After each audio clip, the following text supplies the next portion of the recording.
Apa jadinya jika seorang CEO wanita yang dikenal dingin dan tak tersentuh, justru menolak cinta seorang anak konglomerat kaya raya, dan malah melabuhkan hatinya pada seorang pelayan hotel biasa? Kisah kali ini bukan hanya tentang cinta beda kasta, tetapi tentang bagaimana ketulusan hati mampu meruntuhkan tembok kesombongan yang paling tinggi sekalipun. Sebelum kita masuk ke dalam alur ceritanya yang penuh emosi dan kejutan, jangan lupa untuk menekan tombol subscribe, like, dan tuliskan komentar kalian. Saya doakan dengan tulus, bagi teman-teman yang sudah mendukung channel ini, semoga Tuhan melimpahkan rezeki yang tak putus-putus, diberikan kesehatan paripurna, keberkahan dalam hidup, dan kebahagiaan yang selamanya. Mari kita aminkan doa baik ini bersama-sama di kolom komentar. Tulis juga dari kota mana kalian berasal, agar kita bisa saling menyapa. Tanpa berlama-lama lagi, mari kita mulai kisah inspiratif ini. Malam itu, aula besar sebuah hotel bintang 5 di kawasan Senayan, Jakarta, tampak berkilauan oleh cahaya lampu kristal yang menggantung megah di langit-langit. Ini adalah malam perjamuan mewah bagi para pengusaha muda elit ibu kota. Di tengah lautan manusia yang mengenakan jas mahal dan gaun perancang ternama, berdirilah sosok wanita yang menjadi pusat perhatian semua orang. Dia adalah Amaya Adhitama. Amaya, sang pewaris tunggal Adhitama Group, tampak begitu memukau dengan gaun malam berwarna merah marun yang elegan. Wajahnya cantik, namun sorot matanya dingin bagaikan es. Di balik senyum tipis yang ia paksakan, hatinya sebenarnya menjerit ingin pulang. Ia merasa muak. Bagi Amaya, pesta semacam ini hanyalah panggung sandiwara di mana orang-orang saling memamerkan kekayaan dan jabatan, tanpa ada ketulusan sedikitpun. Baru saja ia mengambil segelas minuman, segerombolan pria sudah mengerubunginya. Mereka adalah anak-anak pejabat dan pengusaha tambang yang berebut, ingin mendapatkan perhatian Amaya. Tentu saja, bukan cinta yang mereka cari, melainkan akses menuju kekayaan ayah Amaya. Nona Amaya, kudengar perusahaanmu baru saja memenangkan tender besar. Bagaimana kalau kita rayakan berdua nanti? Tanya seorang pria dengan nada menggoda yang berlebihan. Amaya hanya mengangguk sopan tanpa minat, matanya menyapu ruangan mencari jalan keluar. Namun, mimpi buruknya baru saja dimulai. Dari arah pintu utama, berjalanlah Adrian Salim dengan langkah penuh percaya diri yang angkuh. Adrian adalah putra pemilik perusahaan media raksasa, pria yang paling dihindari Amaya karena sifatnya yang licik dan obsesif. Tanpa permisi, Adrian menerobos kerumunan pria-pria itu dan langsung berdiri tepat di hadapan Amaya, seolah mengklaim bahwa wanita itu adalah miliknya. "Minggir kalian semua, kelas Tri tidak pantas bersanding dengan berlian," usir Adrian pada pria-pria lain dengan kasar. Ia kemudian menatap Amaya dari ujung kaki hingga ujung kepala dengan tatapan yang membuat Amaya risih. "Amaya, kau terlihat sempurna malam ini. Tapi sayang, kau sendirian. Ayahmu pasti setuju kalau aku yang mendampingimu." Amaya memutar bola matanya malas, ia mencoba melangkah mundur. "Aku bisa menjaga diriku sendiri, Adrian. Dan tolong, jaga sopan santunmu." Namun Adrian tidak peduli.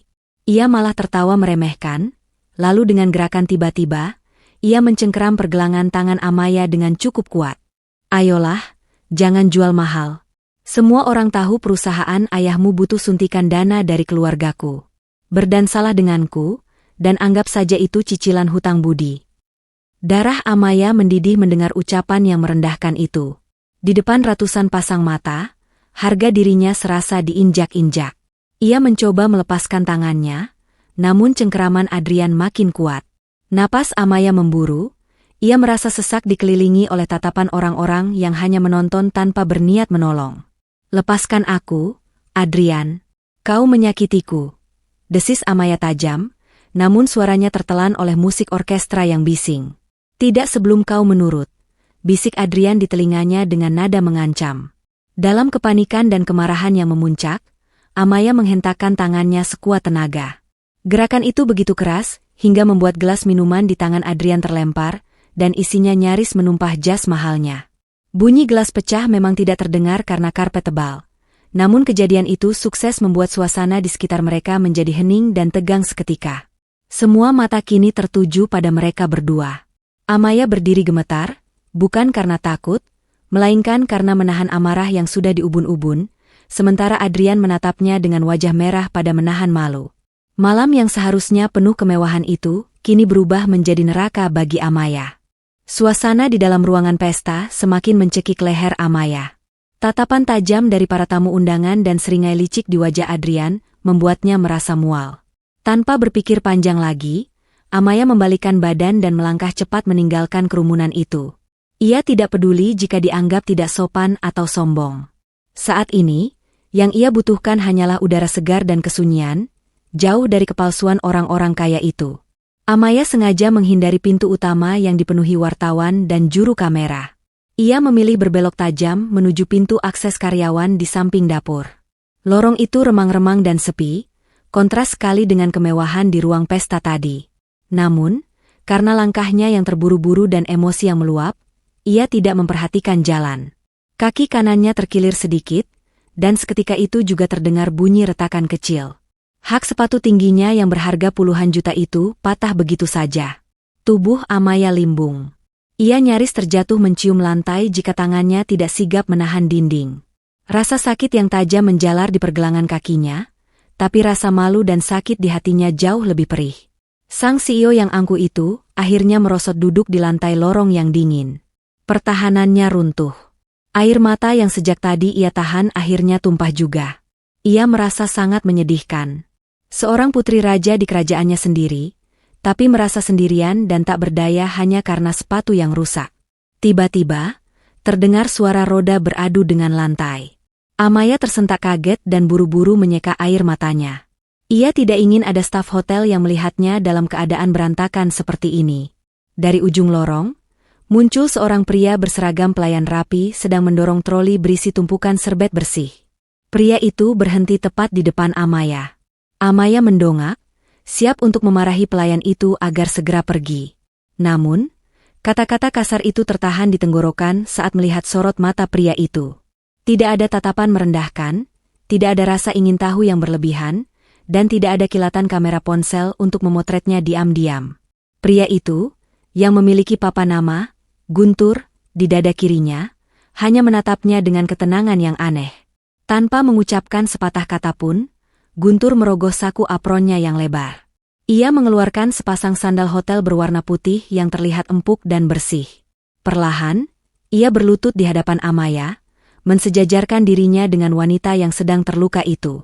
"Jangan melihatku seperti itu," desis Amaya dengan suara serak, mencoba mempertahankan sisa-sisa harga dirinya. "Pergilah." Guntur tidak beranjak. Ia justru tersenyum tipis, senyum yang sangat sopan namun hangat. Dengan gerakan yang hati-hati, ia meletakkan sandal itu di dekat kaki Amaya. "Sepatu mahal itu hanya menyakitimu, Nona. Kakimu sudah bekerja keras seharian, sekarang biarkan mereka beristirahat," ucap Guntur dengan suara rendah yang menenangkan. Amaya terdiam. Ia terpaku melihat tangan Guntur yang sedikit kasar namun cekatan, membantu melepaskan sepatu hak tinggi yang patah itu dari kakinya. Guntur memperlakukannya bukan seperti seorang CEO yang harus ditakuti, melainkan seperti manusia biasa yang sedang kesakitan. "Pakailah ini. Mungkin tidak semewah sepatu kacamu, tapi ini akan memeluk kakimu dengan lembut," lanjut Guntur sambil menyodorkan tisu basah untuk membersihkan noda debu di ujung jari kaki Amaya. Untuk pertama kalinya dalam hidupnya yang penuh aturan dan tuntutan, Amaya merasakan sesuatu yang asing menyusup ke dalam dadanya. Sebuah perasaan hangat yang muncul dari perlakuan sederhana seorang pelayan hotel di lorong yang sempit dan remang-remang. Sandal hotel itu memang murah, tetapi saat Amaya memakainya, rasanya jauh lebih nyaman daripada semua barang mewah yang ia miliki. Di saat itulah, dinding es yang membekukan hati Amaya mulai retak sedikit demi sedikit. 1 minggu telah berlalu sejak insiden sepatu patah itu, namun bayangan wajah tenang sang pelayan hotel masih saja menyelinap di benak Amaya. Hari ini, takdir seolah sengaja menariknya kembali ke tempat itu. Amaya sedang berada di lobi lounge hotel The Grand Batavia untuk pertemuan bisnis penting dengan beberapa klien asing. Suasana di lobi sore itu cukup sibuk. Denting sendok beradu dengan cangkir teh terdengar bersahutan, namun ada satu hal yang terasa kurang. Piano besar berwarna hitam mengkilap di sudut ruangan itu diam membisu, membuat atmosfer terasa kaku. Rupanya, pianis reguler hotel mendadak sakit dan manajer operasional tampak panik mondar-mandir. Di tengah kepanikan itu, Guntur yang sedang membersihkan meja di dekat piano, meletakkan nampannya dengan hati-hati. Ia berbisik pelan kepada sang manajer, menawarkan diri untuk mengisi kekosongan. Awalnya manajer itu ragu, menatap seragam pelayan Guntur dengan sangsi. Namun karena desakan waktu dan tamu yang mulai komplain, ia akhirnya mengangguk pasrah. Guntur melangkah menuju piano megah itu. Ia masih mengenakan seragam pelayannya, lengkap dengan dasi kupu-kupu dan apron di pinggang. Pemandangan itu tentu saja mengundang tatapan heran dari para tamu elit. Seorang pelayan duduk di kursi pianis? Ini pemandangan yang tak lazim. Amaya, yang duduk tak jauh dari sana, menghentikan pembicaraannya sejenak. Matanya membulat saat menyadari siapa pria itu. Tanpa canggung, Guntur meletakkan jari-jarinya di atas tuts piano. Hening sejenak, lalu meluncurlah nada-nada indah dari Clair de Lune karya Debussy. Bukan sekadar main, permainan Guntur terdengar begitu dalam dan penuh perasaan. Jemarinya yang panjang dan kokoh menari dengan lincah namun lembut di atas tuts hitam dan putih itu. Setiap ketukan nadanya seolah menceritakan kesedihan yang terpendam, sebuah kerinduan yang tak terucap. Amaya terpaku. Ia melupakan berkas kontrak di hadapannya. Matanya terkunci pada tangan Guntur. Tangan itu, tangan yang minggu lalu memakaikan sandal di kakinya yang kotor, kini mampu menciptakan keindahan yang menyihir seisi ruangan. Ada aura kebangsawanan yang memancar kuat dari punggung tegak Guntur, seolah seragam pelayan itu hanyalah kostum samaran bagi seorang pangeran yang hilang. Namun, momen magis itu terusik. Adrian Salim, yang entah bagaimana selalu tahu keberadaan Amaya, muncul tiba-tiba dan duduk di samping kursi Amaya tanpa diundang. Ia menyesap wainnya sambil menatap Guntur dengan pandangan meremehkan. "Lihat itu," kekeh Adrian sinis, suaranya cukup keras hingga beberapa orang menoleh. "Sejak kapan hotel bintang 5 ini membiarkan babu menyentuh alat musik mahal? Sok seniman sekali. Paling dia hanya belajar dari YouTube." Biasanya, Amaya akan setuju dengan komentar pedas tentang standar kelas sosial. Tapi kali ini, dada Amaya terasa panas. Ucapan Adrian terdengar sangat menyebalkan di telinganya. "Dia bermain lebih baik daripada pianis bayaran manapun yang pernah kudengar." "Adrian," jawab Amaya dingin, tanpa menoleh sedikit pun pada Adrian. Matanya tetap lekat menatap Guntur yang kini sedang menutup permainannya dengan nada terakhir yang menggantung indah di udara. Tepuk tangan meriah pun pecah dari para tamu. Saat Guntur berdiri dan membungkuk hormat dengan senyum santunnya, pandangannya tak sengaja bertemu dengan mata Amaya. Detik itu, Amaya merasakan jantungnya berdegup lebih kencang. Ia sadar, ada misteri besar di balik sosok pelayan bernama Guntur ini, dan rasa ingin tahunya kini berubah menjadi sesuatu yang jauh lebih berbahaya, ketertarikan. Keesokan harinya, awan mendung tampaknya tak hanya menggelayut di langit Jakarta, tetapi juga di dalam ruang kerja Amaya di lantai 40 gedung Adhitama. Suasana di ruangan luas berlapis kaca itu terasa mencekam. Di hadapan Amaya, duduklah Pak Handoko, sang ayah sekaligus komisaris utama perusahaan, dengan wajah yang tak terbantahkan. Pilihannya sederhana, "Amaya. Perusahaan kita butuh merger dengan grup Salim untuk bertahan dari krisis global tahun depan. Satu-satunya jalan pintas adalah pernikahanmu dengan Adrian," ucap Pak Handoko tegas, tanpa menatap putrinya, sibuk membolak-balik berkas saham. Amaya mengepalkan tangannya di bawah meja marmer yang dingin. Menikah dengan Adrian sama saja dengan menyerahkan nyawanya ke dalam sangkar emas yang penuh duri. Ia tidak bisa membayangkan hidup bersama pria yang merendahkan martabat orang lain, semudah membalikan telapak tangan. Dalam kepanikan yang memuncak, sebuah kebohongan besar meluncur begitu saja dari bibirnya. "Aku tidak bisa menikah dengannya, Pak. Karena aku sudah memiliki calon suami sendiri," sanggah Amaya cepat. Jantungnya berdegup kencang, menyadari ia baru saja menggali lubang kuburnya sendiri. Pak Handoko menghentikan kegiatannya. Ia menatap Amaya tajam. "Siapa? Jangan bilang kau mengarang cerita." Dia seorang musisi. Orang yang berkarakter, bukan pengusaha licik," jawab Amaya asal. Bayangan Guntur di balik piano tiba-tiba melintas di kepalanya. 1 jam kemudian, melalui bantuan asisten pribadinya yang setia namun kebingungan, Guntur dijemput paksa dari hotel dan dibawa menghadap Amaya. Pria itu masih mengenakan kemeja putih polos dan celana bahan hitam, berdiri canggung namun tetap tegak di tengah kemewahan ruang kerja CEO. Amaya tidak membuang waktu. Ia meletakkan sebuah amplop tebal di atas meja. Di dalam situ ada cek kosong. Kau bisa tulis angka berapa saja yang kau mau. Jadilah pacar pura-puraku selama 3 bulan ke depan untuk mengelabui ayahku dan menolak Adrian. Setelah itu, kita putus dan kau bisa hidup kaya raya. Amaya mengira pria itu akan langsung setuju. Siapa pelayan hotel yang akan menolak uang miliaran rupiah? Namun, reaksi Guntur di luar dugaan. Ia menatap amplop itu sekilas, lalu menatap mata Amaya lurus-lurus. Tidak ada ketamakan di sana, hanya ada kekecewaan. Maaf, Nona Amaya. Saya mungkin hanya seorang pelayan yang membersihkan meja Anda, tapi harga diri saya tidak bisa dibeli dengan selembar kertas. Berapapun nominalnya, ucap Guntur tenang. Ia berbalik badan, hendak melangkah pergi meninggalkan ruangan itu. Pertahanan Amaya runtuh seketika. Topeng, Ratu Es, yang ia pakai retak. Untuk pertama kalinya, nada bicaranya bukan lagi perintah, melainkan permohonan yang putus asa. Tunggu, tolong aku. Suara Amaya bergetar, hampir menangis. Aku tidak punya siapa-siapa lagi. Jika kau pergi, aku akan dipaksa menikahi pria yang akan menghancurkan hidupku. Langkah Guntur terhenti di ambang pintu. Ia menoleh perlahan, melihat bahu Amaya yang gemetar. Di mata wanita berkuasa itu, Guntur melihat bayangan kesedihan yang sangat familiar. Kesedihan yang sama yang pernah ia lihat di mata ibunya dulu saat keluarganya hancur. Hati Guntur melunak. Ia tidak bisa meninggalkan seseorang yang sedang terluka, bahkan jika orang itu adalah putri dari musuh masa lalunya. Guntur kembali berjalan mendekat, bukan untuk mengambil amplop itu, melainkan untuk berdiri di sisi meja Amaya. Simpan uang Anda, Nona. Saya akan melakukannya, kata Guntur lembut namun tegas. Saya akan membantu Anda, bukan sebagai karyawan bayaran, tapi sebagai seseorang yang tidak ingin melihat wanita menangis sendirian. Misi penyamaran pun dimulai.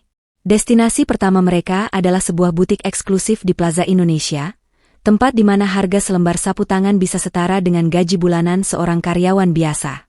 Amaya melangkah masuk dengan penuh percaya diri, diikuti oleh Guntur yang berjalan santai di belakangnya.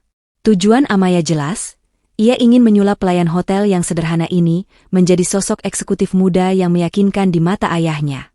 Amaya dengan cepat memilihkan berbagai setelan jas formal yang kaku, dasi sutra mengkilap, dan sepatu kulit yang runcing.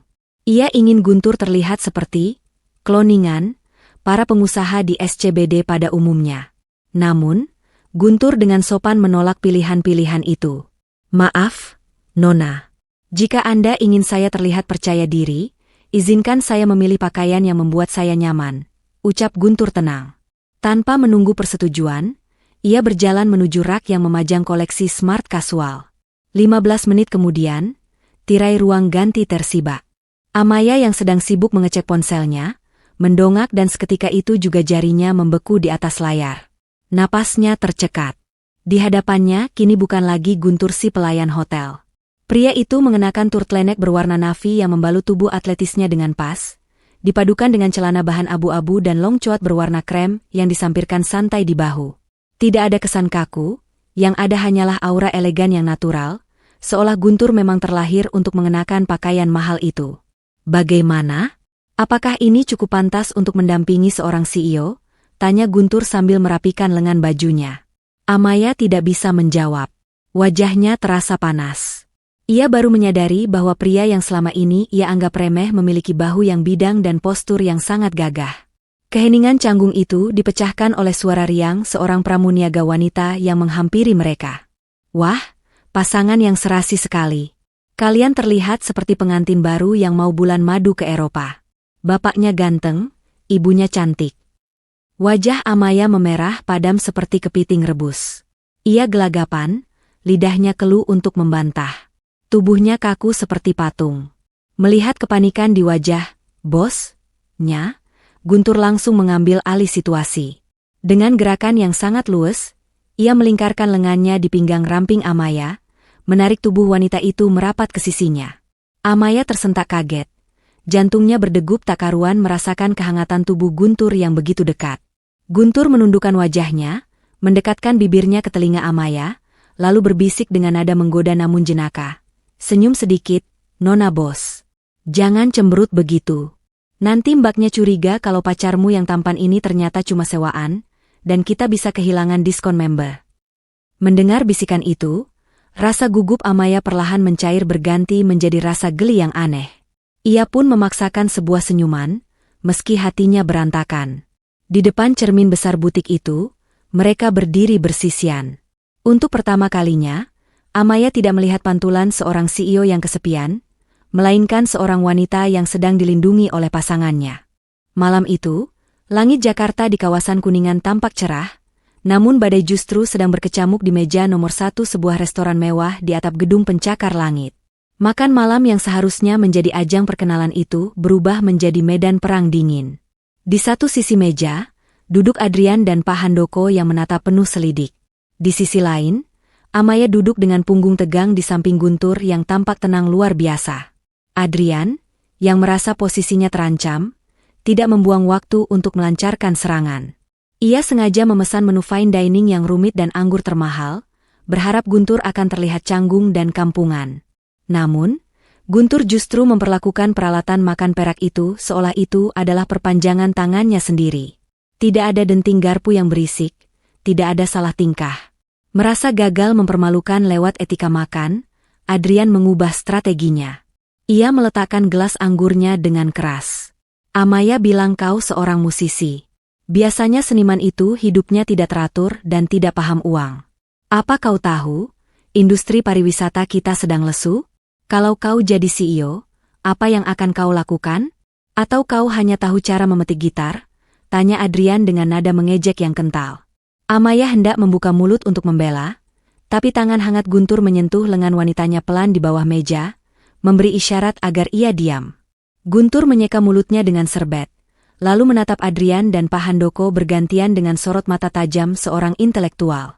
Seni dan bisnis itu sebenarnya serupa, Tuan Adrian. Keduanya butuh harmoni, jawab Guntur dengan suara bariton yang stabil. Soal pariwisata yang lesu, masalahnya bukan pada pasarnya, tapi pada jiwa pelayanannya. Banyak hotel mewah di Jakarta, termasuk milik grup Anda, yang terlalu sibuk menjual kemewahan fisik tapi lupa menjual rasa pulang. Di era sekarang, tamu tidak mencari kasur emas. Mereka mencari pengalaman emosional yang personal. Itulah yang disebut high touch di atas high tech. Hening. Suasana di meja itu mendadak sunyi senyap. Adrian melongo, mulutnya sedikit terbuka karena kaget mendengar jawaban yang begitu berbobot dan tepat sasaran. Ia mengira akan mendengar jawaban bodoh, tapi malah mendapat kuliah bisnis gratis. Pak Handoko, yang sejak tadi diam dan hanya mengamati, kini meletakkan pisau dagingnya. Matanya yang tajam menatap Guntur dengan ketertarikan baru. Ia tidak melihat sosok seniman urakan seperti yang ia bayangkan, melainkan sosok pemuda cerdas yang memiliki visi. Jawaban yang menarik, anak muda. Sangat jarang ada orang luar yang paham filosofi itu.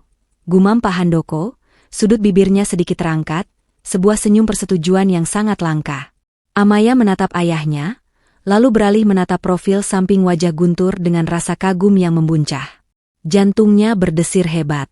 Malam itu, Guntur bukan hanya menyelamatkannya dari rasa malu, tapi juga membungkam kesombongan Adrian dengan cara yang paling elegan, kecerdasan.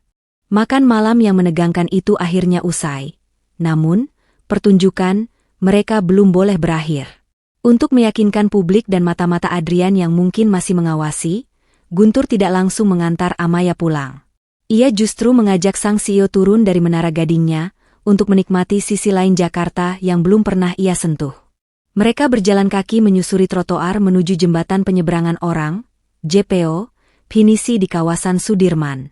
Malam itu, Jakarta terasa lebih ramah dari biasanya. Angin malam berhembus cukup kencang, memainkan rambut panjang Amaya, sementara gemerlap lampu warna-warni dari gedung-gedung pencakar langit menjadi latar belakang yang memukau.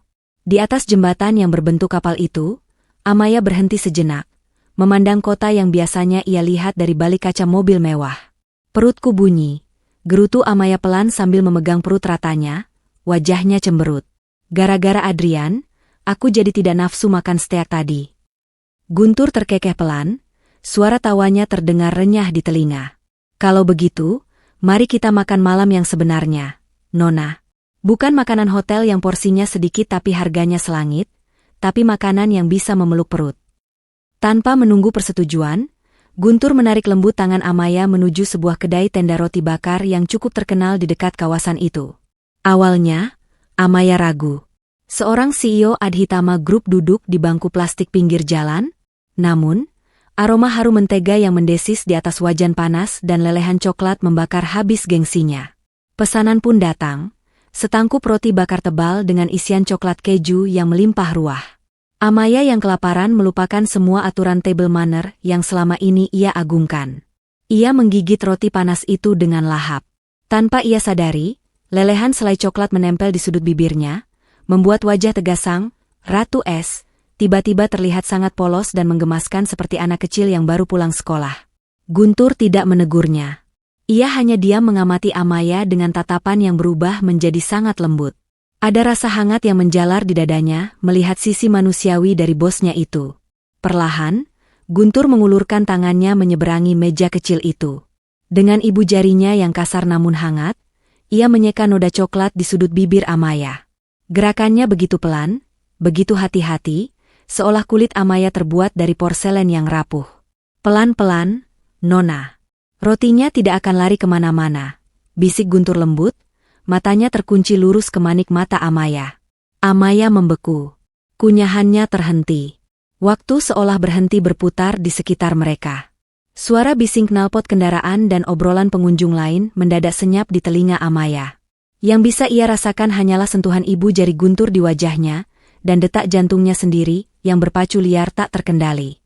Di bawah temaram lampu jalanan Jakarta, di antara debu dan asap kota, benih cinta itu tanpa sadar mulai berakar kuat di hati sang CEO. Malam semakin larut, dan langit Jakarta seolah ingin menumpahkan seluruh isi hatinya. Perjalanan pulang mereka terhambat oleh kemacetan parah di kawasan Jakarta Selatan, ditambah dengan guyuran hujan badai yang turun secara tiba-tiba.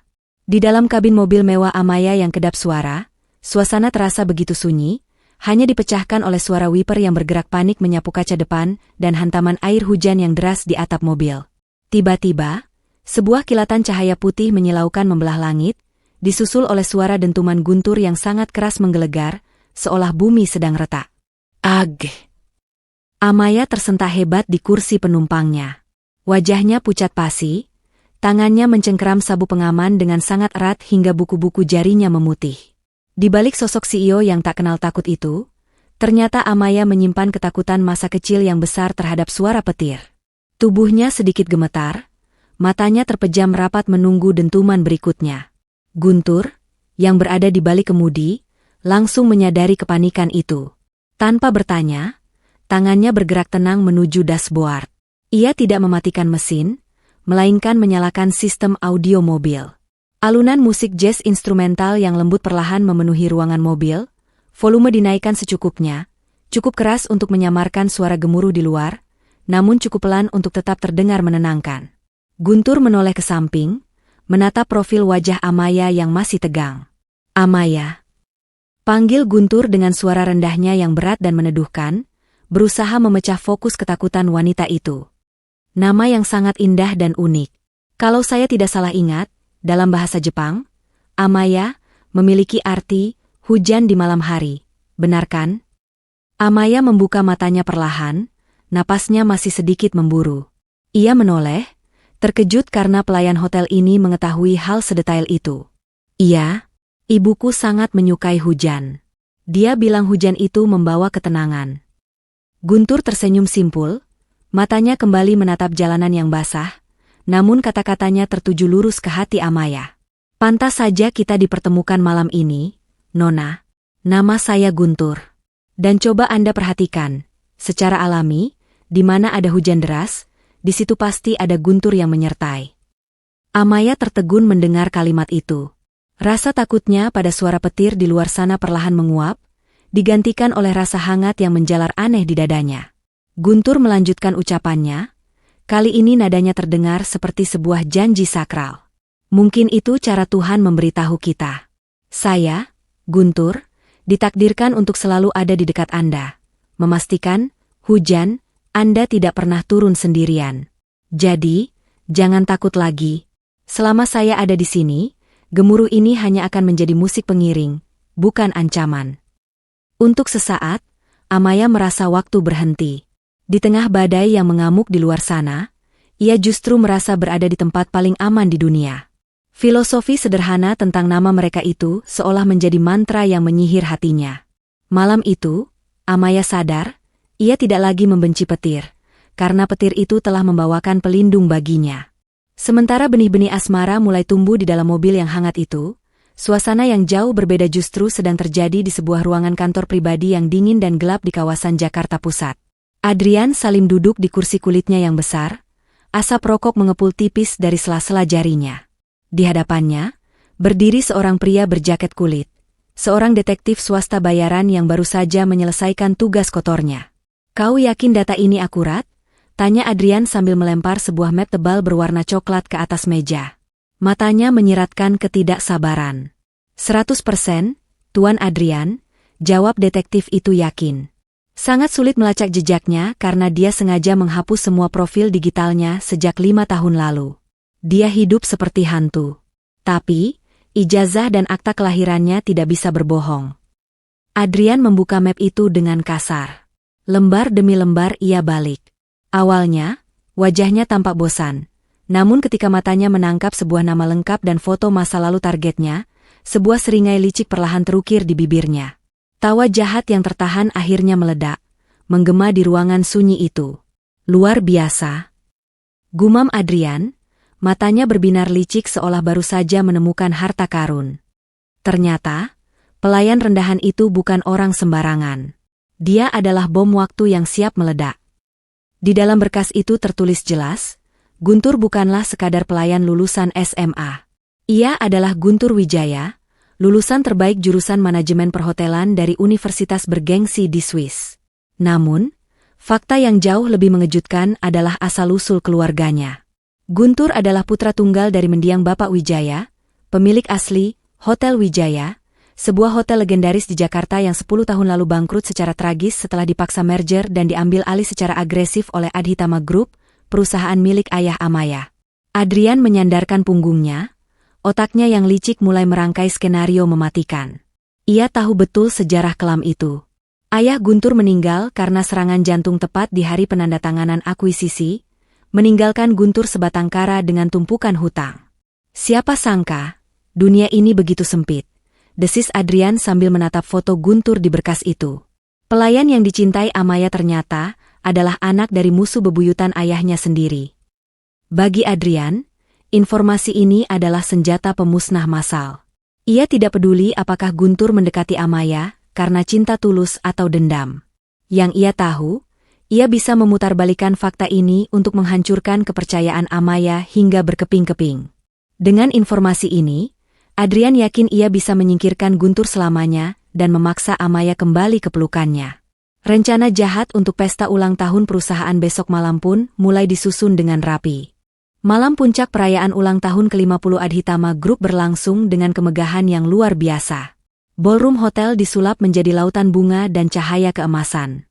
Amaya berdiri di samping ayahnya, Pak Handoko, menerima ucapan selamat dari para kolega bisnis. Di sudut ruangan, Guntur berdiri mengawasi dengan setelan jasnya yang rapi, meski hatinya gelisah. Ia merasa ada sesuatu yang tidak beres, terutama saat melihat Adrian Salim tersenyum menyeringai ke arahnya sepanjang malam. Firasat buruk itu terbukti benar ketika lampu utama ballroom tiba-tiba meredup. Sorot lampu sorot tunggal kini terarah ke atas panggung. Di sana, Adrian sudah berdiri memegang mikrofon dengan gaya angkuh, seolah ia adalah tuan rumah acara ini.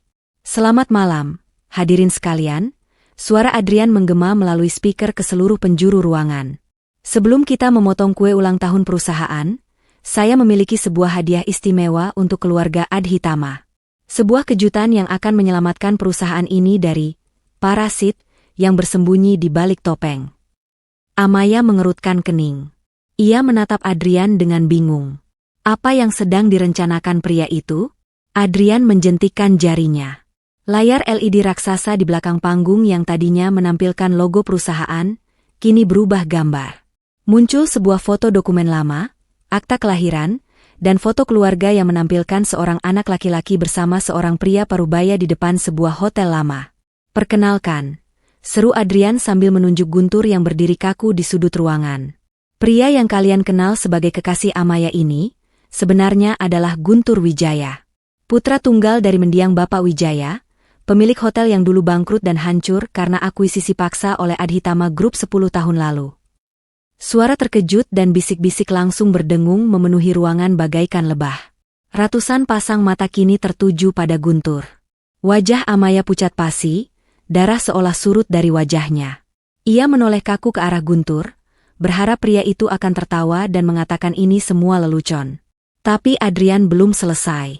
Ia melanjutkan serangannya dengan nada berapi-api yang memprovokasi. Dia bukan pelayan yang jatuh cinta pada putri majikannya. Dia adalah anak musuh yang menyusup masuk. Dia mendekati Amaya hanya untuk satu tujuan, balas dendam. Dia ingin menghancurkan perusahaan ini dari dalam untuk membalaskan kematian ayahnya. Bohong. Bisik Amaya, suaranya bergetar hebat. Ia melangkah mendekati Guntur, matanya berkaca-kaca menuntut jawaban. Katakan itu bohong, Guntur. Katakan Adrian salah. Guntur menatap mata Amaya yang terluka. Ia ingin sekali menyangkal tuduhan Adrian tentang balas dendam itu, tapi ia tidak bisa menyangkal siapa ayahnya. Dengan berat hati, Guntur menundukkan kepalanya dalam-dalam. Maafkan aku, Amaya, ucap Guntur lirih, namun terdengar jelas di telinga Amaya yang berdenging. Aku memang menyembunyikan identitas ayahku darimu. Aku minta maaf karena tidak jujur sejak awal. Tapi demi Tuhan, perasaanku padamu adalah kebenaran. Tidak ada rencana jahat, aku mencintaimu apa adanya. Pengakuan itu bagaikan palu godam yang menghantam dada Amaya. Ia tidak mendengar bagian tentang cinta, telinganya sudah tertutup oleh rasa sakit karena merasa dikhianati. Fakta bahwa Guntur adalah anak dari orang yang hidupnya dihancurkan oleh ayahnya sendiri, membuat segalanya menjadi rumit dan menyakitkan. Di atas panggung, Adrian tersenyum puas melihat kehancuran itu. Ia telah berhasil meledakkan bom waktunya dengan sempurna. Suasana di dalam ballroom berubah menjadi kacau balau. Bisik-bisik para tamu kini berubah menjadi cemoohan terang-terangan. Di sudut panggung, Pak Handoko tampak murka. Wajahnya merah padam, urat-urat lehernya menonjol menahan amarah. Ia memberi isyarat tangan kepada kepala keamanan hotel. Amaya melihat itu. Ia tahu betul tabiat ayahnya. Jika ayahnya yang bertindak, Guntur tidak hanya akan diusir, tapi mungkin akan dijebloskan ke penjara dengan tuduhan palsu atau dihancurkan masa depannya hingga tidak tersisa. Amaya sadar, ia harus bertindak cepat. Untuk menyelamatkan pria yang dicintainya, ia harus menjadi penjahatnya. Ia harus melukai hati Guntur agar pria itu pergi jauh dari jangkauan ayahnya. Dengan tangan gemetar yang ia sembunyikan di balik gaun, Amaya menegakkan kepalanya. Ia memasang kembali topeng, Ratu Es, yang selama ini menjadi tamengnya. Cukup, teriak Amaya lantang, menghentikan langkah petugas keamanan yang hendak meringkus Guntur. Amaya melangkah maju, menatap Guntur dengan sorot mata yang sengaja ia buat sedingin kutub utara, meski hatinya menjerit kesakitan. Kau pikir aku akan luluh dengan omong kosong tentang cinta setelah kau menyembunyikan identitasmu, ucap Amaya dengan nada tajam yang menusuk. Adrian benar. Kau hanyalah penipu ulung. Kau memanfaatkan kesepianku untuk membalaskan dendam ayahmu. Betapa bodohnya aku sempat mempercayaimu. Guntur terpaku. Ia menatap dalam kemanik mata Amaya. Di sana, di balik kemarahan yang dibuat-buat itu, Guntur seolah bisa melihat genangan air mata yang tertahan. Ia melihat ketakutan Amaya, bukan takut padanya, melainkan takut akan apa yang bisa dilakukan Pak Handoko padanya. Guntur mengerti. Wanita ini sedang berusaha melindunginya dengan cara mengusirnya. Amaya, dengarkan aku. Guntur mencoba meraih tangan Amaya, namun Amaya menepisnya dengan kasar. Jangan sebut namaku dengan mulutmu itu, bentak Amaya. Kali ini air matanya benar-benar menetes, menyempurnakan aktingnya yang menyakitkan. Pergilah, Guntur. Pergi dari hadapanku dan jangan pernah muncul lagi di hidupku. Kontrak kita berakhir di sini. Bawa dendammu dan enyahlah. Keheningan menyelimuti ruangan. Guntur menarik napas panjang, menahan rasa sesak di dadanya. Ia tidak membela diri lagi. Ia tahu, perdebatan hanya akan memperburuk posisi Amaya di depan ayahnya dan para investor. Dengan senyum getir yang menyayat hati, Guntur mengangguk perlahan. Baiklah, Nona Amaya. Saya akan pergi. Terima kasih telah mengizinkan saya menjadi payung Anda, meski hanya sebentar. Guntur berbalik badan. Punggung tegap yang biasanya terlihat kokoh itu, kini tampak rapuh saat ia berjalan menjauh, membelah kerumunan tamu yang menatapnya sinis. Amaya hanya bisa mematung menatap punggung itu menjauh hingga menghilang di balik pintu besar. Begitu sosok Guntur lenyap, kekuatan Amaya ikut hilang. Kakinya lemas. Ia nyaris ambruk jika tidak berpegangan pada tiang pilar. Di tengah pesta yang kembali berlanjut dengan canggung itu, Amaya merasa menjadi wanita paling sepi di dunia. Ia baru saja menyelamatkan nyawa Guntur, tapi di saat yang sama, ia baru saja membunuh hatinya sendiri. 1 minggu telah berlalu sejak malam bencana itu, dan kehidupan Amaya berubah menjadi kelabu. Apartemen penthouse mewahnya di kawasan Senopati yang biasanya rapi, kini berantakan. Tirai-tirai jendela tertutup rapat, menghalangi sinar matahari Jakarta yang terik. Sang CEO tangguh itu mengambil cuti sakit, mengurung diri dari dunia luar. Tanpa kehadiran Guntur, Amaya merasa separuh jiwanya telah dicabut paksa. Malam itu, rasa lapar yang perih memaksa Amaya menyeret kakinya menuju dapur. Ia membuka kulkas 2 pintu miliknya yang penuh dengan bahan makanan mahal, namun matanya kosong. Tidak ada nafsu makan sedikitpun. Saat ia hendak mengambil botol air mineral, pandangannya tertumbuk pada sebuah benda asing yang tergeletak di atas meja bar dapur. Sebuah buku catatan kecil bersampul kulit hitam yang terlihat agak usang. Jantung Amaya berdegup kencang. Ia mengenali buku itu. Itu adalah buku yang selalu dibawa Guntur di saku celananya. Dengan tangan gemetar, Amaya meraih buku itu. Pikiran buruk sempat melintas. Apakah ini buku berisi rencana balas dendam? Apakah ini catatan tentang kelemahan perusahaan ayahnya? Namun, saat Amaya membuka halaman pertamanya, ia tidak menemukan strategi bisnis atau denah gedung. Tulisan tangan Guntur yang rapi menyapanya dengan judul sederhana, Panduan Menjaga Nona Hujan. Amaya tertegun. Ia membalik halaman demi halaman dengan napas tertahan. Buku itu bukan berisi kebencian, melainkan ensiklopedia tentang dirinya. Halaman 5, Amaya punya mak akut. Pastikan dia sarapan bubur hangat sebelum minum kopi hitamnya. Jangan biarkan dia minum kopi di atas jam 8 malam, atau dia akan terjaga semalaman memikirkan pekerjaan. Halaman 12. Jika Amaya diam sambil memijit keningnya, itu bukan marah, dia sedang pusing. Buatkan teh chamomile dan pijat bahu kirinya pelan-pelan. Halaman 20. Amaya benci bau durian, tapi sangat suka aroma hujan. Jika dia sedih, jangan banyak tanya. Cukup duduk di sebelahnya dan dengarkan lagu jazz instrumental. Dan di halaman terakhir, terdapat sebuah catatan kecil yang tintanya sedikit luntur, seolah pernah terkena tetesan air mata penulisnya. Aku tidak peduli siapa ayahnya dan apa yang terjadi di masa lalu.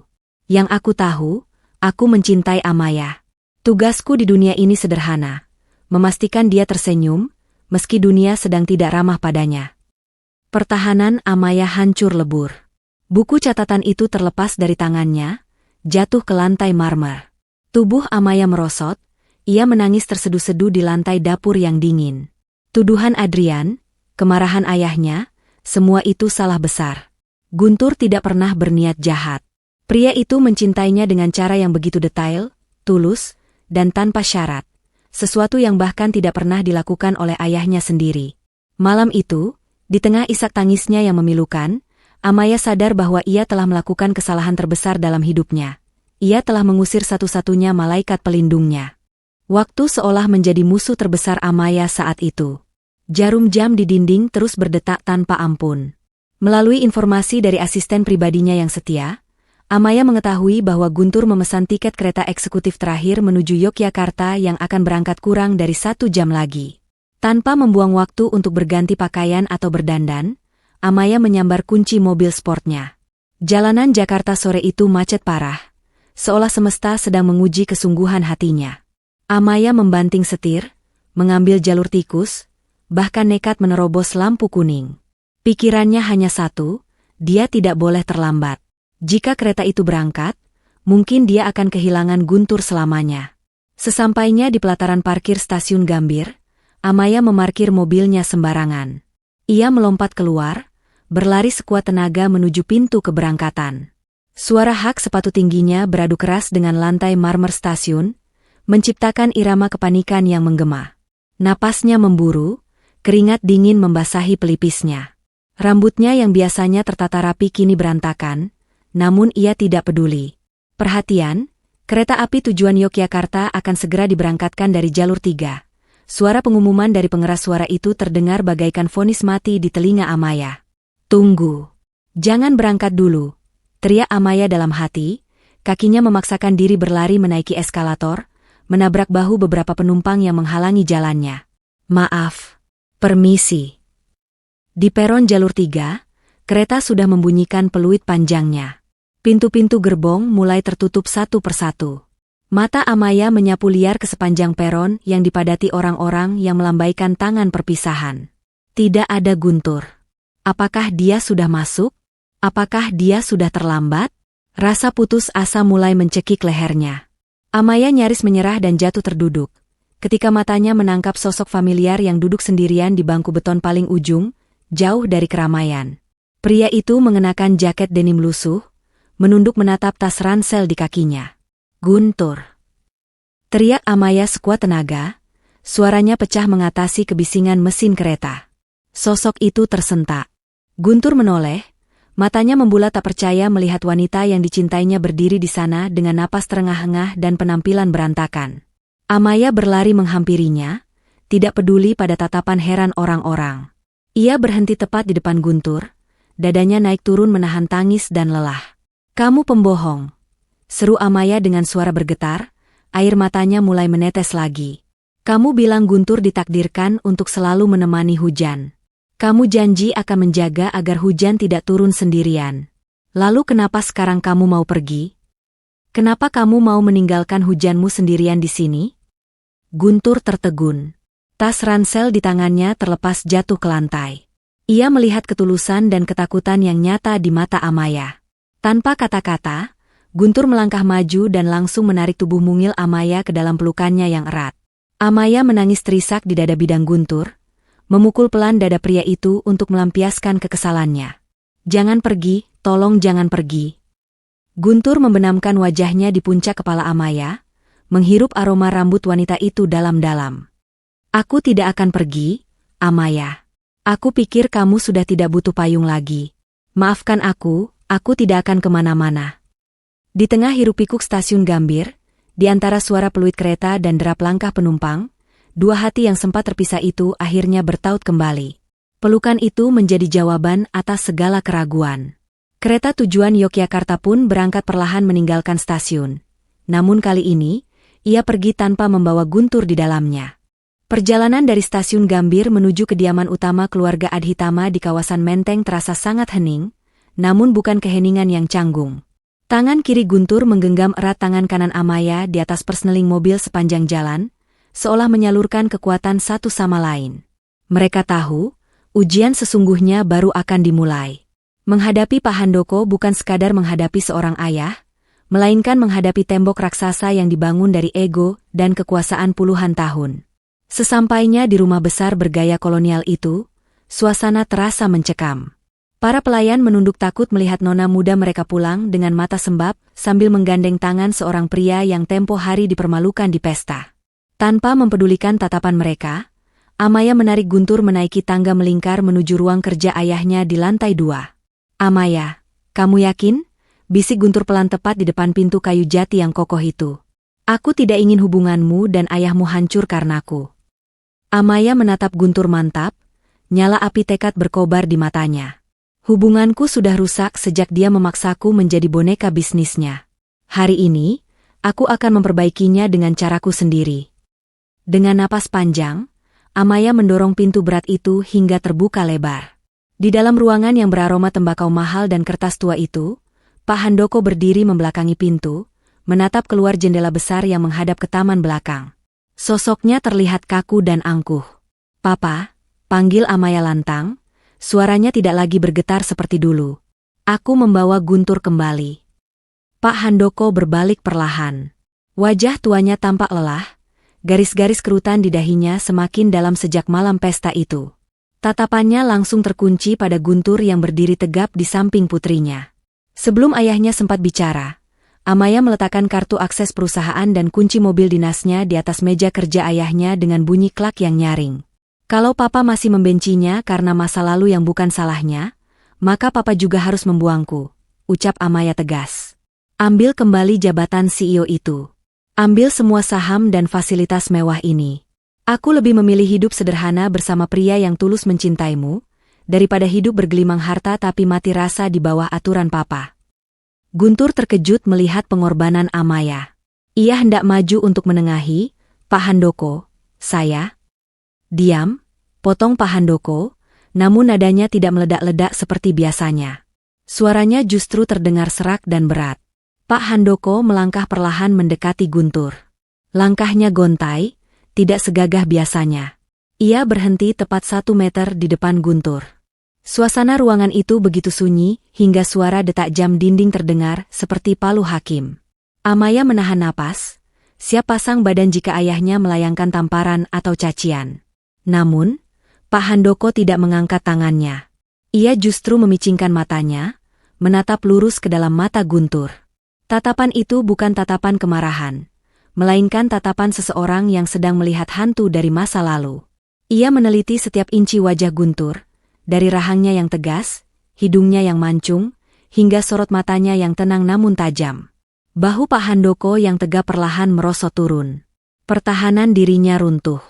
Bibirnya bergetar pelan saat ia mengucapkan kalimat yang membuat Amaya dan Guntur terperangah. Mata itu. Bisik Pak Handoko lirih, suaranya bergetar menahan emosi yang meluap. Wajahmu, kau benar-benar sangat mirip dengan ayahmu, Wijaya. Pria tua yang dikenal sebagai Raja Properti, Jakarta itu berjalan tertatih menuju kursi kebesarannya. Pak Handoko menghempaskan tubuhnya yang lelah ke sandaran kursi kulit itu, seolah tulang-tulangnya sudah tidak sanggup lagi menopang beban berat di pundaknya. Ia melepas kacamata bacanya, lalu memijat pangkal hidungnya. Di hadapan putri dan calon menantunya, topeng ketegasannya benar-benar luntur. Duduklah, perintah Pak Handoko pelan, tanpa menatap mereka. Amaya dan Guntur saling pandang sejenak, lalu duduk di sofa tamu yang berhadapan dengan meja kerja itu. Suasana hening sejenak, hanya terdengar helaan napas berat dari Pak Handoko. Kalian pikir, aku menghancurkan Hotel Wijaya 10 tahun lalu karena keserakahan. Pak Handoko memulai ceritanya dengan suara parau. Matanya menerawang jauh ke langit-langit ruangan, menembus lorong waktu. Salah. Ayahmu, Wijaya, adalah satu-satunya kompetitor yang aku hormati. Kami dulu sering minum kopi bersama, membicarakan masa depan pariwisata Indonesia. Dia orang baik, terlalu baik untuk dunia bisnis yang kejam ini. Guntur mengepalkan tangannya di atas lutut, menahan gejolak emosi mendengar nama ayahnya disebut dengan nada hormat oleh orang yang menghancurkannya. Waktu itu, suara Pak Handoko mulai bergetar. Investor asing masuk dengan agresif. Dewan Komisaris menekanku. Mereka memberiku ultimatum, akuisisi Hotel Wijaya untuk memperluas aset, atau Adhitama Group yang akan mereka hancurkan. Saat itu, aku pengecut. Aku takut miskin.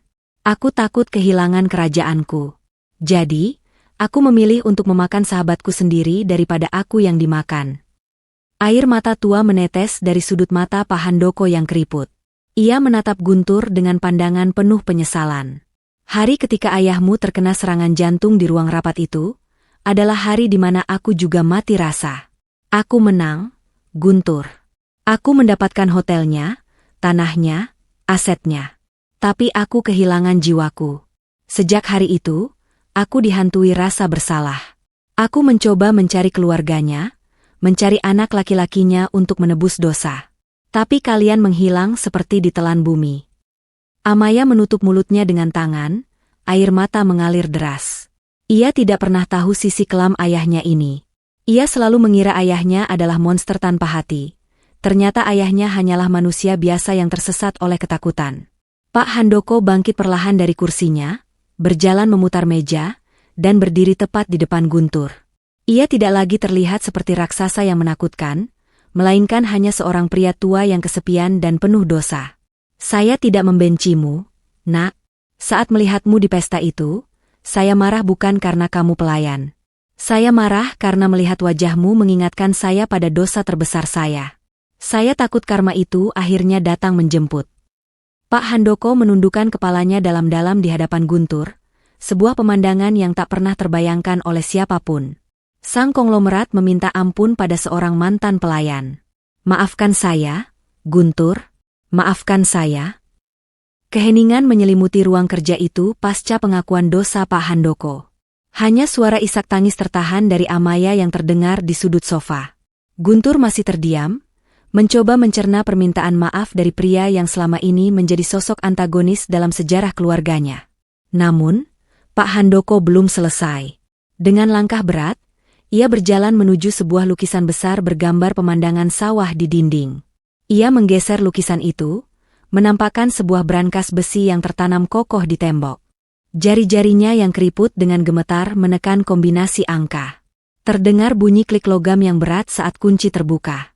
Dari dalam brankas itu, Pak Handoko tidak mengambil tumpukan uang tunai ataupun perhiasan emas, melainkan sebuah map dokumen tebal berwarna biru tua yang terlihat sangat resmi. Ia kembali ke meja tamu dan menyodorkan map itu tepat ke hadapan Guntur. "Bukalah," perintah Pak Handoko pelan, namun nadanya syarat akan keseriusan. Guntur ragu sejenak, melirik Amaya yang juga tampak bingung, lalu perlahan membuka map itu. Matanya membelalak kaget saat membaca judul dokumen di lembar pertama, Surat Pengalihan Hak Saham. Di sana tertulis angka yang fantastis beserta rincian aset yang membuat siapapun akan gemetar membacanya. "Ini adalah 50% dari total saham pribadi saya di Adhitama Group," ucap Pak Handoko dengan suara tegas namun tulus. "Nilainya triliunan rupiah.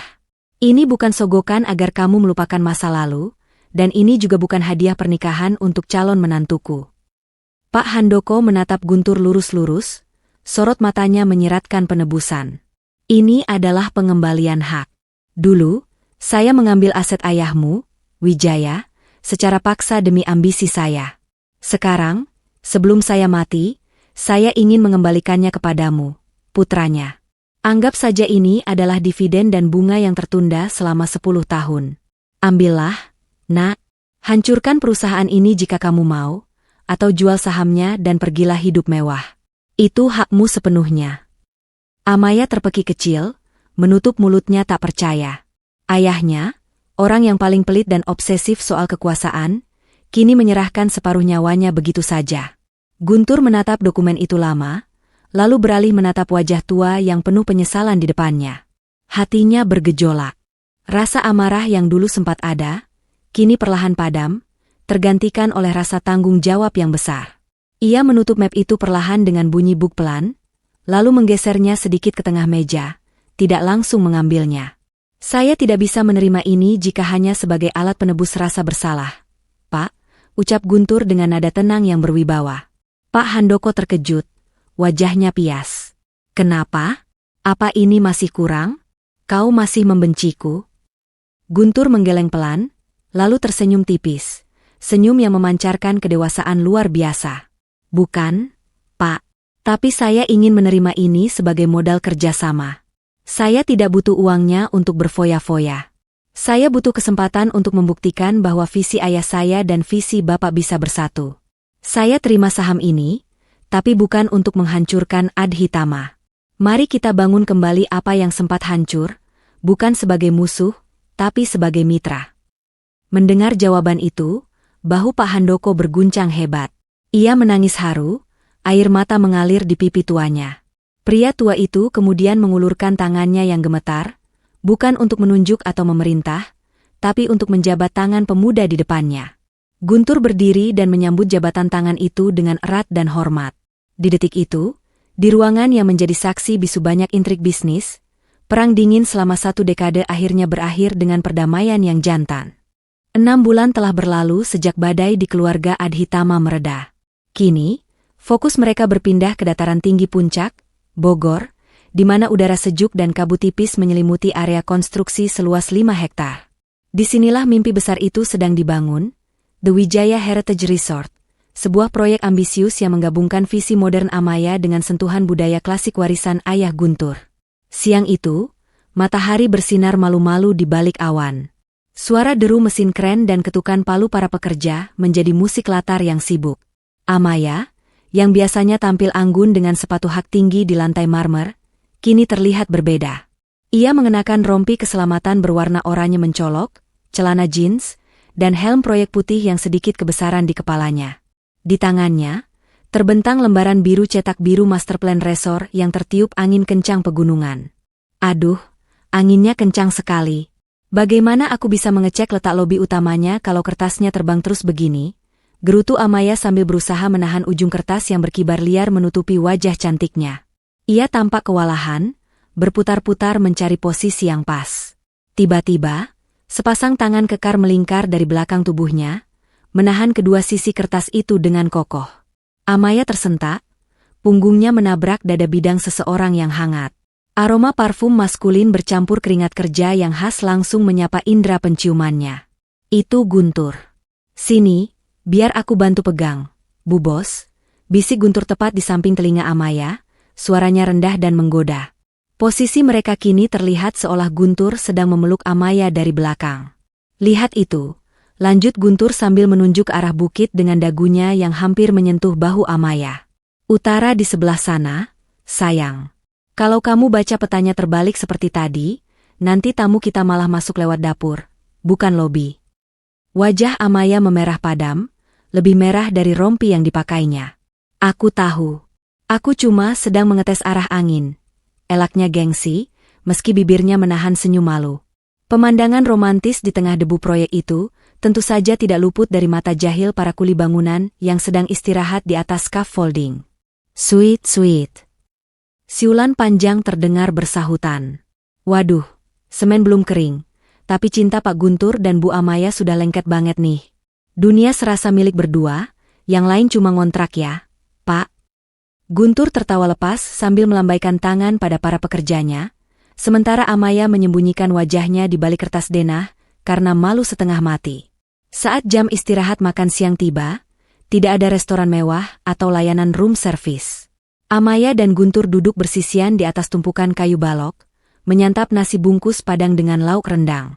Amaya, sang putri konglomerat, makan dengan lahap menggunakan tangan, sesekali menyuapkan potongan daging ke mulut Guntur yang tangannya kotor terkena oli. Capek? Tanya Guntur sambil mengunyah, matanya menatap lekat wajah Amaya yang sedikit berdebu. Amaya menggeleng mantap. Ia mengambil tisu, lalu dengan lembut menyeka butiran keringat di pelipis Guntur. Capek. Tapi anehnya, aku lebih bahagia makan nasi bungkus di sini bersamamu daripada makan steak di hotel bintang 5 sendirian. Terima kasih sudah membawaku turun ke bumi, Guntur. Di antara pilar-pilar beton yang belum jadi dan tumpukan batu bata, cinta mereka justru terbangun semakin kokoh, jauh lebih kuat dari bangunan apapun yang sedang mereka kerjakan. Hari yang dinanti-nantikan itu akhirnya tiba. Resor, The Wijaya Heritage, berdiri megah di lereng Bukit Puncak, memancarkan cahaya keemasan yang memukau di tengah gelapnya malam. Arsitekturnya yang memadukan kemewahan modern dengan sentuhan tradisional Jawa, membuat siapapun yang melihatnya berdecak kagum. Malam itu adalah malam grand opening, dan suasana begitu meriah. Mobil-mobil mewah berderet di lobi, lampu kilat kamera wartawan tak henti-hentinya menyambar, dan para pejabat serta menteri pariwisata turut hadir memberikan selamat. Di atas panggung utama yang dihiasi ribuan bunga sedap malam, Guntur berdiri tegak di balik podium. Penampilannya malam itu sungguh manglingi. Tidak ada lagi jejak pelayan hotel yang membungkuk membawa nampan. Guntur mengenakan tuxedo hitam pas badan yang membalut tubuh atletisnya dengan sempurna, rambutnya ditata rapi, dan wajahnya memancarkan aura kepemimpinan yang tenang namun berwibawa. Amaya duduk di meja bundar paling depan, tepat di samping Pak Handoko.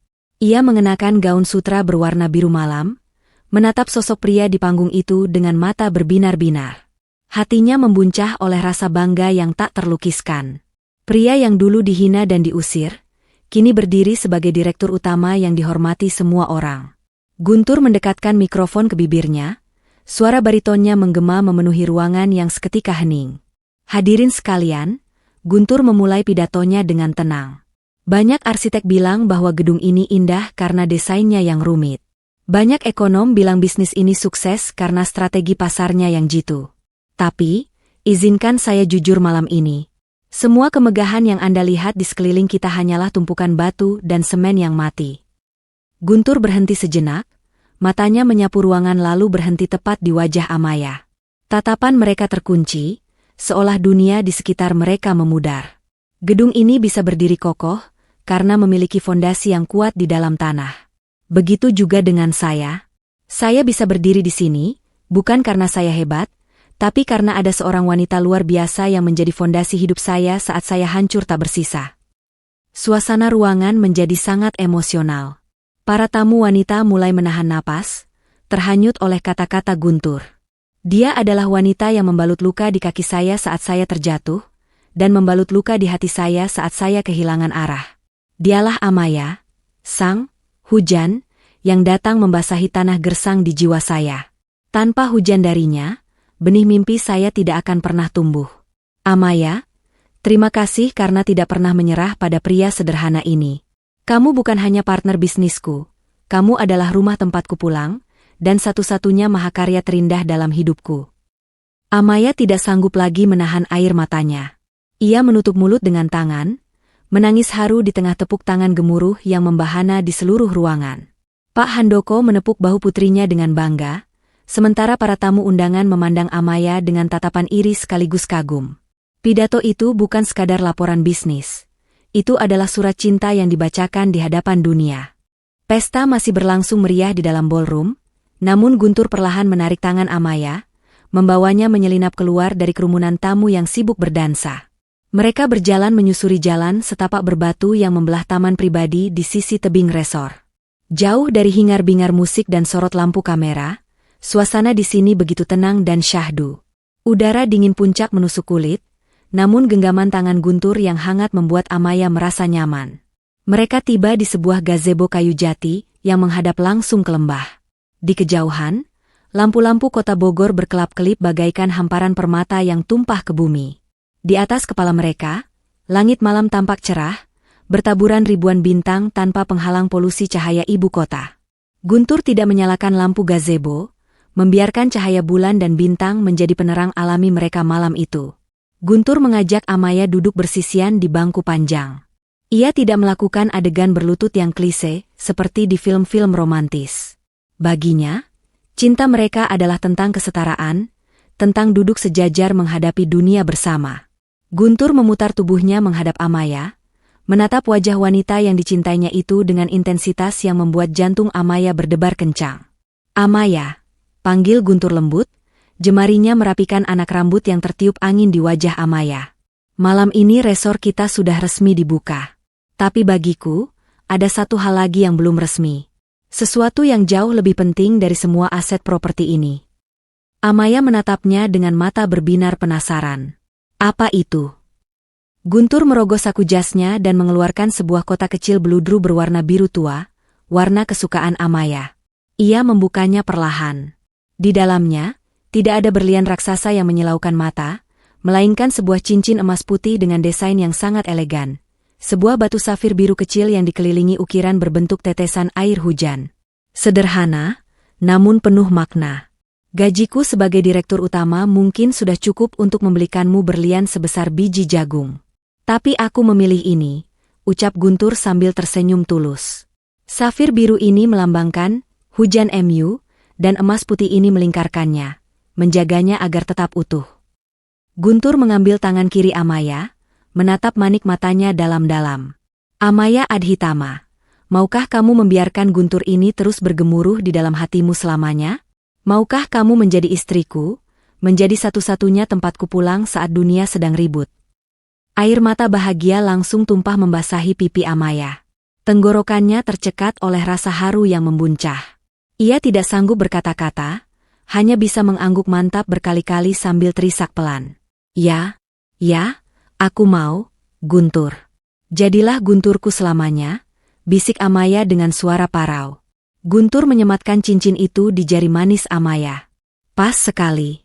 Ia kemudian menarik Amaya ke dalam pelukan hangat, mencium puncak kepala wanita itu dengan penuh rasa syukur. Di balik jendela kaca besar di lantai 2 gedung utama, Pak Handoko berdiri sambil memegang gelas teh hangatnya. Ia melihat pemandangan di taman itu dari jauh. Sudut bibirnya terangkat membentuk senyuman lega yang tulus. Tugasnya sebagai ayah telah selesai, putrinya kini berada di tangan pria yang tepat. 1 bulan kemudian, halaman belakang rumah masa kecil Amaya di kawasan Menteng telah berubah menjadi potongan surga kecil di tengah hiruk-pikuk Jakarta. Berbeda 180 derajat dengan pesta-pesta mewah yang biasa dihadiri kalangan elit, pernikahan Amaya dan Guntur digelar dengan konsep garden party yang sangat intim dan sederhana. Tidak ada ribuan tamu yang tidak dikenal, tidak ada kamera wartawan yang menyilaukan mata. Hanya ada keluarga, kerabat dekat, dan para sahabat yang benar-benar tulus mendoakan kebahagiaan mereka. Pagi itu, matahari bersinar lembut menembus sela-sela dedaunan pohon beringin tua yang menaungi taman. Dekorasi didominasi oleh bunga melati putih dan mawar peach yang segar, menyebarkan aroma harum yang menenangkan jiwa. Di ujung lorong yang beralaskan kelopak bunga, Guntur berdiri gagah dengan balutan beskap putih tradisional yang pas di tubuhnya. Wajahnya tampak tegang namun matanya berbinar penuh harap. Sesekali ia merapikan pecinya, memastikan penampilannya sempurna untuk menyambut ratunya. Alunan musik gamelan berpadu dengan biola mengalun lembut, menandai kedatangan sang pengantin wanita. Semua tamu berdiri dan menahan napas. Amaya muncul dari pintu kaca teras, didampingi oleh Pak Handoko di sampingnya. Amaya tampak begitu mempesona, bukan karena kemewahan gaunnya, melainkan karena aura kebahagiaan yang memancar dari wajahnya. Riasannya tipis dan natural, menonjolkan kecantikan aslinya yang selama ini sering tertutup topeng ketegasan. Langkah demi langkah mereka mendekati meja akad. Pak Handoko menggenggam tangan putrinya erat sekali, seolah enggan melepaskan putri kecil yang dulu sering ia gendong. Sesampainya di hadapan Guntur, Pak Handoko berhenti. Tangan tuanya yang keriput mengambil tangan Amaya, lalu dengan perlahan meletakkannya di atas telapak tangan Guntur yang terbuka. Guntur, suara Pak Handoko bergetar, matanya berkaca-kaca menahan tangis. Dulu, saya pernah mengambil hak ayahmu. Hari ini, saya menyerahkan harta saya yang paling berharga di dunia ini kepadamu. Amaya adalah jantung hati saya. Tolong, jaga dia. Bahagiakan dia melebihi apa yang bisa saya lakukan. Jangan pernah biarkan air matanya jatuh karena kesedihan lagi. Guntur mengangguk mantap. Ia menggenggam tangan Amaya dengan lembut namun kokoh, menatap mata ayah mertuanya dengan rasa hormat yang mendalam. Saya berjanji, Pak. Nyawa saya adalah perisai baginya. Mulai hari ini, kebahagiaan Amaya adalah tujuan hidup saya. Prosesi akad nikah berjalan dengan sangat hikmat. Kata, sah, yang diucapkan para saksi menggema di udara, disambut dengan gema, alhamdulillah, dan isak tangis haru dari para tamu. Amaya meneteskan air mata bahagia saat Guntur mencium keningnya dengan penuh takzim, sebuah ciuman yang menyalurkan rasa cinta dan perlindungan yang luar biasa. Suasana haru seketika pecah menjadi sorak-sorai gembira ketika sesi foto dimulai. Saking bahagianya, Guntur tiba-tiba melupakan protokoler acara. Ia tertawa lebar, lalu dengan sigap mengangkat tubuh mungil Amaya tinggi-tinggi dan memutarnya di udara. Amaya terpekik kaget lalu tertawa lepas. Gaun putihnya berkibar indah saat ia melingkarkan tangannya di leher suaminya. Momen spontan dan menggemaskan itu menjadi pemandangan terindah hari itu. Membuktikan bahwa cinta sejati mampu mengubah seorang CEO dingin dan pelayan biasa menjadi pasangan paling bahagia di dunia. Setelah kehangatan pesta pernikahan di Jakarta, Amaya dan Guntur terbang ribuan kilometer menuju belahan bumi lain yang dingin namun memikat, Swiss. Bagi Guntur, perjalanan ini bukan sekadar liburan, melainkan sebuah napak tilas. Ia ingin menunjukkan kepada istrinya tempat di mana ia menghabiskan masa-masa sulitnya saat berjuang sendirian sebagai mahasiswa perhotelan yang miskin. Destinasi mereka adalah desa Grindelwald, sebuah desa kecil di kaki pegunungan Alpen yang tertutup salju abadi. Pemandangan di sana bagaikan lukisan hidup. Rumah-rumah kayu calet berjejer rapi dengan atap putih, dikelilingi tebing batu raksasa yang menjulang menembus awan. Siang itu, Amaya yang biasanya tampil sempurna di ruang rapat, kini terlihat sangat menggemaskan. Tubuh mungilnya tenggelam dalam balutan jaket tebal puffer berwarna merah muda, lengkap dengan shawl wol dan topi kupluk yang menutupi telinganya. Ia tampak seperti boneka beruang kutub yang kebingungan di tengah hamparan salju putih. Ayo, Nona CEO. Masa memimpin ribuan karyawan berani, tapi meluncur di atas salju saja takut. Ledek Guntur sambil memasangkan peralatan ski di kaki Amaya. Guntur sendiri tampak sangat mahir dan luwes. meluncur santai mengelilingi Amaya. Ini licin sekali, Guntur. Kakiku rasanya mau copot. Jerit Amaya panik saat papan skinya mulai meluncur pelan tanpa kendali. Benar saja, belum ada 5 meter, keseimbangan Amaya goyah. Bruk! Sang CEO Adhitama itu jatuh terduduk di atas tumpukan salju empuk dengan posisi yang sangat tidak elegan. Bukannya menolong, Guntur malah tertawa terbahak-bahak melihat wajah cemberut istrinya yang kini belepotan butiran es. Jangan tertawa, dasar suami durhaka, omel Amaya sambil melempar gumpalan bola salju ke arah Guntur. Guntur dengan sigap menghindar, lalu mendekat dan mengulurkan tangannya. Bukan untuk membantu berdiri, tapi ia justru ikut menjatuhkan dirinya di samping Amaya. Mereka berbaring bersebelahan di atas hamparan salju dingin, menatap langit biru cerah yang membentang luas. Napas mereka mengepul putih di udara dingin. Dulu, ucap Guntur tiba-tiba, suaranya berubah serius. Aku sering datang ke bukit ini sendirian saat libur kuliah. Aku melihat turis-turis bahagia bersama pasangan mereka, sementara aku cuma makan roti dingin sambil memikirkan hutang ayah. Saat itu, aku merasa salju ini adalah hal paling dingin dan sepi di dunia. Guntur memiringkan tubuhnya, menatap wajah Amaya yang merah merona karena dingin. Ia menyentuh pipi istrinya dengan sarung tangannya. Tapi sekarang, salju ini terasa hangat. Karena ada kamu di sini. Terima kasih sudah mau menemaniku menulis kenangan baru yang bahagia di tempat ini, Amaya. Malam harinya, mereka menghabiskan waktu di dalam kabin kayu yang hangat. Di depan perapian yang menyala-nyala, mereka menikmati cheese fondue khas Swiss. Lelehan keju panas dan potongan roti menjadi saksi keintiman mereka. Amaya bersandar manja di dada Guntur, sementara Guntur memeluknya erat, seolah tak ingin melepaskan harta berharganya itu sedetik pun. Di negeri yang dingin itu, cinta mereka justru menyala semakin terang, menghangatkan dua hati yang telah bersatu selamanya. 3 tahun telah berlalu sejak pernikahan sederhana di Taman Menteng itu. Waktu seolah berlari cepat, namun meninggalkan jejak kebahagiaan yang mendalam di kediaman keluarga kecil Guntur dan Amaya. Sore itu, sinar matahari senja menerobos masuk melalui jendela kaca besar di ruang keluarga, menciptakan bias cahaya keemasan yang hangat. Amaya baru saja pulang dari kantor pusat. Lelah setelah memimpin rapat direksi seharian, langkah kakinya terhenti tepat di ambang pintu ruang tengah. Senyum lelah di wajahnya seketika sirna, berganti dengan senyuman paling merekah yang pernah ia miliki. Pemandangan di depannya adalah obat paling mujarab untuk segala kepenatan dunia.